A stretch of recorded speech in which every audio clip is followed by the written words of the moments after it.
इस वक्त की एक बड़ी खबर के साथ करेंगे शुरुआत। बिहार के चर्चित कारोबारी गोपाल खेमका मर्डर केस में पुलिस को एक बड़ी सफलता हाथ लगी है। जिस हत्याकांड से बिहार की राजनीति में भूचाल आ गया, इस केस में शूटर को पुलिस ने अब गिरफ्तार कर लिया है। आरोपी शूटर का नाम उमेश है, जिसे पटना पुलिस ने गिरफ्तार किया है। आरोपी उमेश की निशानदेही पर पुलिस और एसटीएफ छापेमारी कर रही है।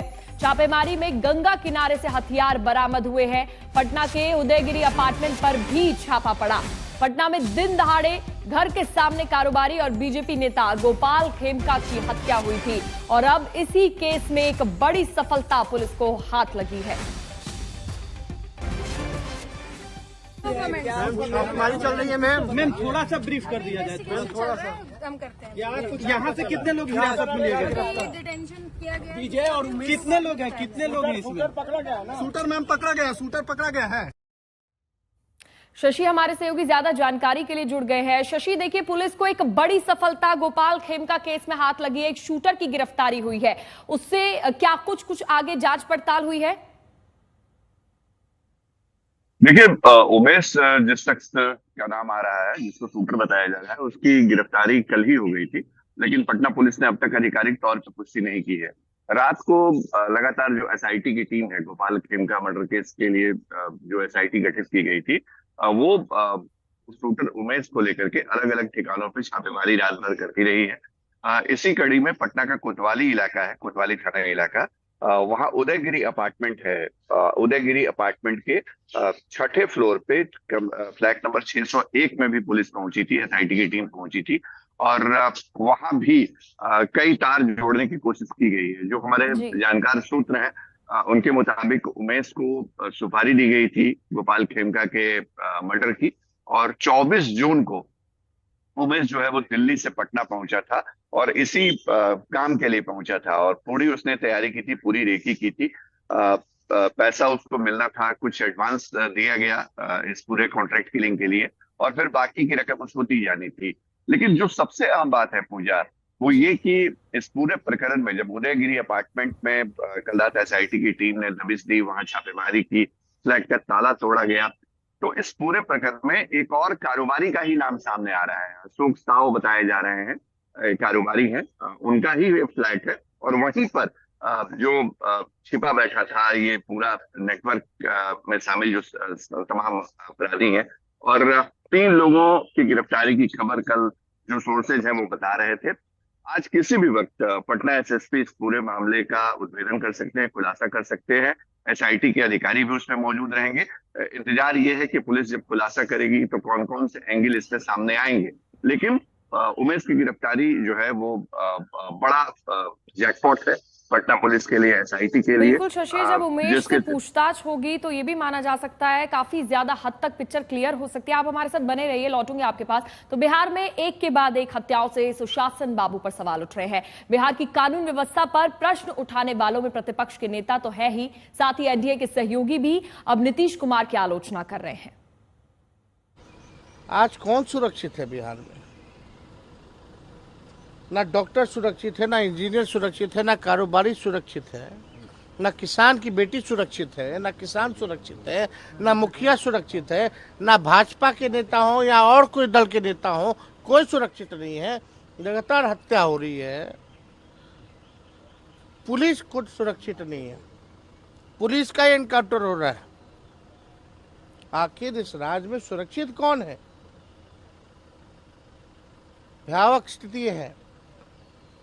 बिहार में जितने कारोबारी हैं उनको डर लग रहा है, बाहर निकलने से डर लग रहा है। जिस तरीके से बिहार में अपराध बढ़ा है, लॉ एंड ऑर्डर जिस तरीके से ध्वस्त हुआ है, और मैं सिर्फ एक व्यापारी की हत्या को लेकर ही नहीं बोल रहा हूँ, ये तो चिंता का विषय ही है, क्योंकि एक ऐसी जगह पर यह घटना घटी है खुलेआम, जो पटना का एक पॉश इलाका है। मेरे लिए चिंता का विषय है कि मैं जिस सरकार का समर्थन कर रहा हूँ, और मैं दुखी हूँ इस बात से कि जो सरकार सुशासन के लिए जानी जाती थी, वो सरकार में अगर इस तरीके से आपराधिक घटनाएं बढ़ेंगी तो विपक्ष को तो बोलने का मौका मिलेगा ही। कहीं ना कहीं कहाँ चूक हुई है, ये हम लोगों को सुधारना होगा और कड़ी से कड़ी कार्रवाई करके उसके ऊपर हम लोग को एक प्रेसिडेंट सेट करना होगा ताकि भविष्य में ऐसी घटना ना घटे। तो पिछले 24 घंटे में बिहार में 9 हत्याएं हुई हैं। पूर्णिया में 5 लोगों की हत्या कर दी गई, नालंदा में 2 लोगों का मर्डर कर दिया गया, मुजफ्फरपुर में इंजीनियर की चाकू मारकर हत्या कर दी गई और पटना में एक और कारोबारी की हत्या हो गई है। मतलब गोपाल खेम का केस तो था ही, जब तक पुलिस केस की तह तक जाती तब तक एक और कारोबारी की हत्या हो गई। अब जेडीयू नेता राजीव रंजन कह रहे हैं कि कार्रवाई तो हो रही है ना, तो वही बिहार के डिप्टी सीएम सम्राट चौधरी गब्बर को खोज रहे हैं। देखिए, देश में आपराधिक घटनाएं कभी भी कहीं भी हो सकती हैं। निसंदेह उसके बाद पुलिस की जिम्मेदारी क्या है, ये ज्यादा अहम है।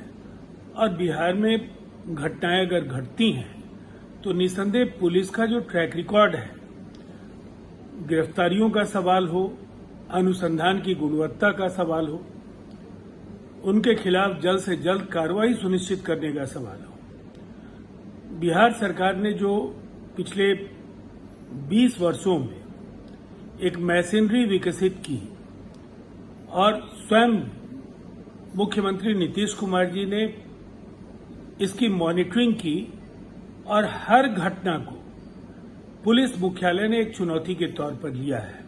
प्यार से बाहर पलायन करते थे लालू जी के डर से, कि मैं तो स्पष्ट तौर पर कहता हूं कि बिहार का राजनीति का कोई गब्बर है, उसका नाम है लालू प्रसाद, जिसने सबको डराने का काम किया। कोई कम्युनिटी हो, उच्च जाति के लोग हो, पिछड़े के लोग हो, सबको समाज हो, अत्यंत पिछड़ा हो, सबको किसी एक व्यक्ति ने डराने का काम किया, तो उसका नाम है लालू प्रसाद जी, जिसने बिहार को डराने का। शशि, देखिए, पिछले 24 घंटे में बिहार में 9 हत्याएं हुई हैं। क्या यह समझा जाए कि अपराधियों के हौसले बिहार में इसलिए इतने बुलंद हो रहे हैं क्योंकि उनको राजनीतिक संरक्षण मिल रहा है? देखिए, राजनीतिक संरक्षण मिल रहा है नहीं मिल रहा है, ये प्रश्न जो है वो बात की बात है। लेकिन सबसे बड़ी बात ये है कि सरकार के ऊपर जिम्मेदारी क्या होती है। सरकार की जिम्मेदारी होती है कि कानून व्यवस्था स्टेट में ठीक रहे, अपराधियों के ऊपर एक्शन हो, या अपराधियों का मनोबल इतना ना बढ़े कि आम लोगों की, आम कारोबारियों की, या जो भी सामान्य लोग हैं उनके जीवन को निशाना बना पाए। लेकिन ये हो नहीं रहा है पूजा, और यही वजह है कि बिहार में लगातार नीतीश कुमार के नेतृत्व वाली सरकार, जिसका सबसे बड़ा यूएसपी सुशासन कहा जाता है, गुड गवर्नेंस कहा जाता है, लॉ एंड ऑर्डर जिसमें मजबूत रखने के दावे किए जाते हैं, वो सरकार कटघरे में खड़ी है। और सफाई चाहे सत्ता पक्ष के लोग चाहे कुछ भी दे दें, लेकिन हकीकत यही है कि पुलिस का इकबाल उस तौर पे दिखता नहीं है जैसा कानून व्यवस्था को लेकर दिखना चाहिए। और यही वजह है कि बिहार में देखिए 24 घंटे के अंदर 9 हत्याएं होती हैं। वजह चाहे जो भी हो, भले ही एक बात कही जाती हो कि संगठित अपराध अब बिहार में खत्म हो गया है, लेकिन उसके बावजूद अगर अपराधी अलग अलग घटनाओं में लोगों को निशाना बना रहे हैं, बिल्कुल। और देखिए शशि, 24 घंटे में 9 हत्याएं हो जाना लगातार सवाल खड़े कर रहा है। चलिए, बहुत बहुत शुक्रिया आपका तमाम जानकारी देने के लिए।